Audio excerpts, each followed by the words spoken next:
let's talk about mental toughness. Now look, mental toughness is a pretty good attribute to have in all areas of life, but we are specifically talking about mental toughness when you're running. Let's get into it.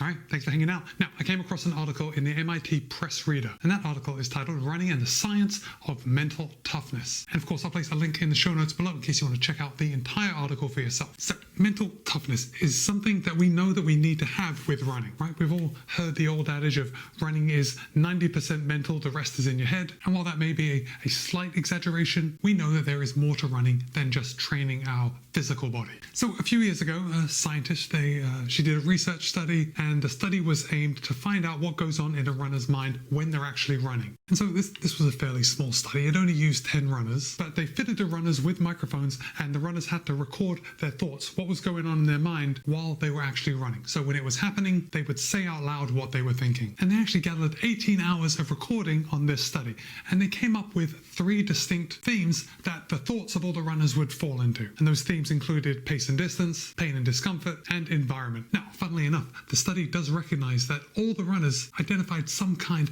of discomfort during the beginning of their run. So I thought this was actually fairly interesting. I mean, not interesting in what we're actually talking about, but fairly interesting in that it gives weight to that old running adage that you never make any decisions in the first mile, right? We know that things aren't going to feel good once we first get out there and start running. That's because the body's a bit tight. I mean, even if we have a good warm-up session, we're still going to be feeling less than ideal when we first start running. So in order to deal with that discomfort that was in the beginning of the run, and I would assume when the discomfort sets in later in the run, they would use the same techniques, but the runners used mental strategies like breathing techniques and just urging themselves on. Now, as we already said, we know that there's more to running than just the physical side of it, but the psychological side of it is actually more than has ever been thought before. Now, the article brings up a couple of different types of runners. First of all, they mention someone that isn't really a runner, and maybe they'll go out and they'll run a 10K with their colleagues, maybe to raise money for charity. And these people, perhaps they haven't really been training, but they are motivated. Like, they are going to get to the end of that race no matter what. And there's a lot to be said for motivation and perseverance. And in this case, they're just going to be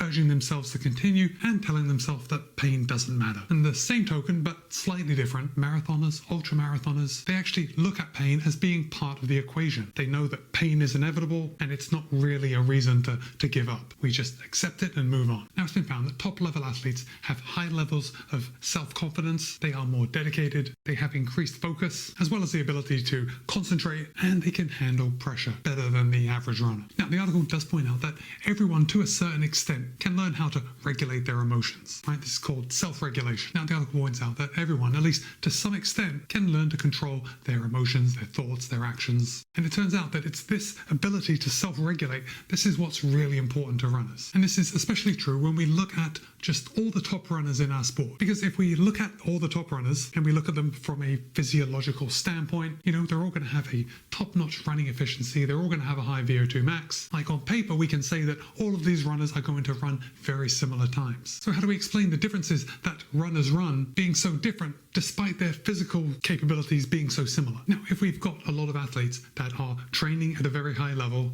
got to assume that a lot of them are running very similar workouts, following a somewhat similar training plan. If they all have, let's say, identical VO2 max and running economy, there's still the mental side of it. And that is what is going to take one runner to cross the line first, whereas those that are finishing in second and third place. Now, this is all theoretical, but the point is that whether or not a runner can actually bring themselves to access their full physiological training and potential on race day, that is partly a mental matter. And for you and I, and by you and I mean like normal runners just going out there and doing it for fun, they provide a pretty good example. Now, if you are going out for a race and your muscles are a little bit tense, more tense than normal, maybe because you're nervous, that's going to have effect on your movement efficiency, right? And if it's having an effect on your movement efficiency, you may not be moving as efficiently, therefore you will run slower. Now, I know these top level athletes are all primed to be relaxed and just ready to go on race day. That's why I said it's more applicable to you and me. But still, any difference in the relaxation levels of these top athletes could make a difference in winning or coming second. So ultimately, mental strength could be the difference between winners and,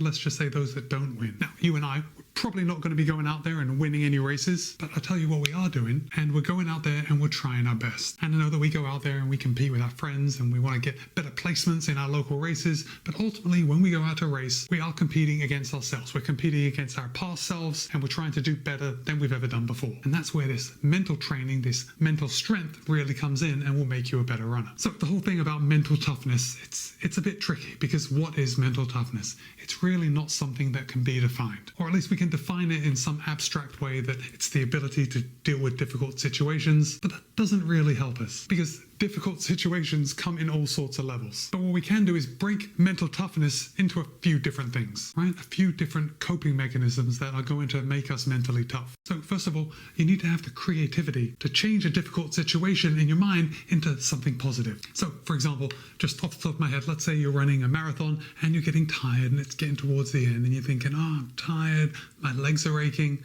Well, you can just turn that around and you can tell yourself, oh, I'm so glad I'm tired. I'm running as fast as I can, and that means I'm going to finish this race sooner. Now, obviously, if you finish this race sooner, you're going to be getting a faster time, which, that's pretty good. But also, the sooner you finish, the sooner you get to stop. And that's the kind of mental gymnastics I want you to do. It's also perseverance, and that's like the ability to block out your surroundings and just focus at the task at hand. And all these things, they kind of fall under the umbrella of self-regulation, right? We're taking care of ourselves, we're regulating what we think, how we feel, and we're changing these things to our advantage. Now, there are two kinds of self-regulation. The first one is self-regulated learning. And this involves like taking advantage of your own development. So if you're going out and you only want to go out and you want to run easy runs, that's not really taking responsibility for your own training. Like, you're never going to reach your potential. So you actually have to put yourself in the way of doing difficult things. So that may mean doing hill work, intervals, tempo runs, the runs that are more difficult than easy run. This can also include going for a run when you don't feel like going for a run. So for example, waking up early or going out for a run after you've been at work all day. The second kind of self-regulation is how you control your emotions. So for example, how we deal with like the inevitable nerves that are going to sneak in before a race. Like, how do we deal with those? And also, how do you deal with boredom and fatigue? I know when new runners ask me about running, and they'll often say something like, I just find it so boring. Of course, the answer that I want to say is only boring people get bored. But I know that's probably not a nice thing to say, but we have to know how to deal with boredom, right? That's part of self-regulation. And unfortunately, some people are just better at self-regulation than others. And as I already said, it is something that we can train, but I tend to think that it's probably like physical training, in that everybody can train and they can improve to a certain extent. But are you ever going to improve to be the best in the world with people that have just innate self-regulation? Probably not. But you can train it, and you can train it by actively confronting your own thoughts and emotions by seeking out things that are difficult. So hills, intervals, going for a run when you're tired or you just don't want to. All these things are building mental toughness and are going to be a benefit on race day. Now, the article does go on to talk about the mystery of stopping. And it's like we get to a point and we just can't go on any longer. Maybe you've reached that point, maybe you haven't, but it makes sense, right?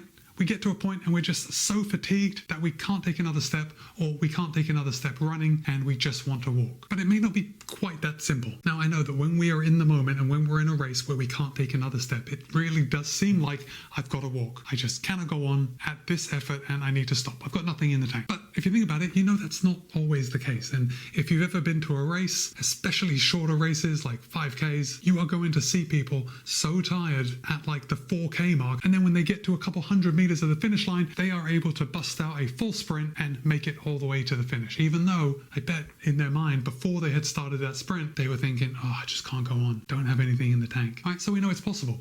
And it's also backed up by science. So this article mentions a study that they did, and where they had some cyclists go and do a sprint test on the bike before they went, and they had to ride for as long as they could. Now, the intensity of the ride was turned up every 2 minutes, so it was getting harder and harder. But the idea was to see when the cyclists would give up, like when they couldn't go on anymore. Now, there was also a $50 prize for the cyclists that would last the longest. So there was a little extra motivation in there. And the results were pretty surprising. So the average time that the cyclists were able to keep going until they couldn't go any longer was 12 minutes, which, I didn't see the test. Sounds like it's pretty good. But the funny thing is, and the thing that actually counts for this video, is that the cyclists were then given a surprise task and they had to do another sprint test, so identical to the test that they took before they started the endurance ride. They had to do that maximum power test after they completed the endurance portion. And wouldn't you know it, they were able to do it. Now, they weren't able to put out the same power numbers as they were when they were fresh before they did the endurance ride, but they were able to put out an average of 3 times more power than they were putting out on the endurance ride. Guys, these were cyclists that were told to cycle for as long as possible and only give up when they couldn't go on. And there was money on the line, so they gave up, and yet they still had enough power to do that speed test at the end. So I guess what we learned from this is that even when you think you don't have enough fuel in the tank, you got some fuel in the tank. Oh, one last experiment that's mentioned in the article that I want to tell you about is an experiment about mental fatigue. So in this study, there were 2 groups. Both groups had to fill out a questionnaire asking about their mood and their happiness at the moment. Then the first group was asked to sit in a dark room and complete a computer assignment that lasted 90 minutes. Now, this computer assignment was difficult and it was very mentally taxing. Now, the second group was told to sit in that dark room and watch a documentary on cars and trains or something. They then did a cycling test. And guys, wouldn't you know it, the people that did the mentally taxing computer test before they did the cycling test gave up much sooner than the people that watched a documentary on cars and trains. They then switched the groups, repeated it, and the results were identical. The documentary on cars and trains made people last longer on the bike. So, if you're looking to run well in a race, I think the answer is right there. You gotta watch a documentary on cars and trains. So if you have made it till this point in the video, we're gonna have dual emojis today. Today, I want you to drop a car and a train in the comments, just so I know that you made it till this point in the video. Now, the article is quite a bit longer than what I've been talking about here, so click on that link if you want to check it out. But for now, it's Matt B. This has been a video on the mental side of running. Be kind, be happy, run well. See you in a couple of days.